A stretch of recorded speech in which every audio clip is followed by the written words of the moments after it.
శ్రీ గురుభ్యో నమః. అందరికీ జై శ్రీరామ్. సీత నా కోసం ఏమైనా కబురు పంపిందా అని అడుగుతారు రాముడు. అప్పుడు నేనేం చెప్పాలమ్మా అనగానే, అమ్మవారు ఒకానొకప్పుడు చిత్రకూట పర్వతం పైన మేము నివసిస్తూ ఉండగా ఒక ఆశ్రమం కట్టుకొని మందాకిని నదీ తీరంలో ఉండగా, అప్పుడు రాముడు ఒకానొకప్పుడు నా తొడపైన పడుకొని నిద్రిస్తూ ఉండగా ఎక్కడి నుంచో ఒక దౌర్భాగ్యమైన కాకొచ్చి నా వక్షస్థలాన్ని చీల్చింది. ఎంతగా దాన్ని తరుముదామనుకున్న రాముడు లేసేస్తాడని భయంతో నేను తానే తరమకుండా ఎంతకాడికి ఇలా ఇలా అంటూ ఉండగా అది వచ్చి మళ్ళీ మళ్ళీ పొడిచి నెత్తురు కారేలా చేసింది. నేను రాముడిని లేపకూడదు అనుకున్నా కూడాను ఈ వెచ్చటి నెత్తురు రాముడి పైన పడగానే రాముడు నిద్ర లేచి చూశాడు.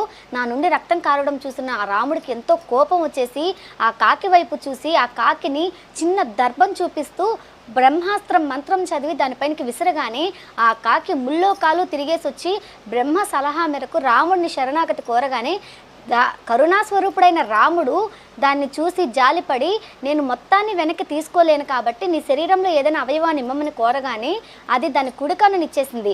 అప్పటి నుంచి ఇప్పటి వరకు కాకులకు ఒక కన్ను కనిపించదు, ఒక కన్ను మాత్రమే కనిపిస్తుంది. జాలి పడిపోయిన మన రామచంద్ర ప్రభు దానికోసం ఒక వరం ఇస్తాడనమాట.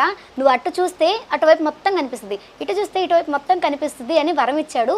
ఇంతకీ ఆ కాకి ఏంటంటే ఇంద్రుడి కొడుకు. ఆ కాకి శాపవశాత్తు కాకయ్యాడనమాట. తర్వాత ఆమె చీర కొంగులో ముడేసుకున్న ఒక చూడామణి, ఒక మణిని తీసి ముడి తీసి ఆయన చేతిలో పెడుతూ, ఇది చూడగానే రాముడికి ముగ్గురు గుర్తుకొస్తారు.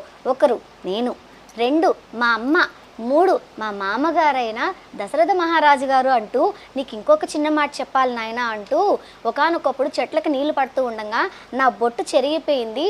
అది చూసి నవ్వుతూ వచ్చిన రాముడు మనస్సులాని ఒక రాయిని రుద్ది ఆ బొట్టు తీసి నాకు పెట్టాడు నాయన అని చెప్పి చెప్తుందనమాట. ఇది చెప్పావంటే ఖచ్చితంగా రాముడు నువ్వు నన్ను చూసావని, నాతో మాట్లాడావని నమ్ముతాడు తండ్రి అని చెప్పి, ఎంతకీ ఆయన పంపించడానికి ఆ మనసు ఒప్పదు. బాగా బాధపడిపోయి దుఃఖంతో, నాయన నిన్ను పంపించడానికి నాకు ఒప్పట్లేదు, కానీ నువ్వు పోకపోతే నా సమాచారం రాముడికి తెలియదు కదా, నాకు కేవలం రెండు తొందరగా వచ్చి నన్ను తీసుకెళ్ళు నాయన అని చెప్పి రాముడికి పదే పదే నేను అడిగానని చెప్పు నాయన అని హనుమంతుడితో చెప్పి రాముడి కోసం పంపిస్తుంది అనమాట. పోయేటప్పుడు హనుమంతుడు అంతా పని పూర్తయింది కానీ నేను వచ్చానన్న విషయం వాడికి తెలియాలి కదా, అందుకోసం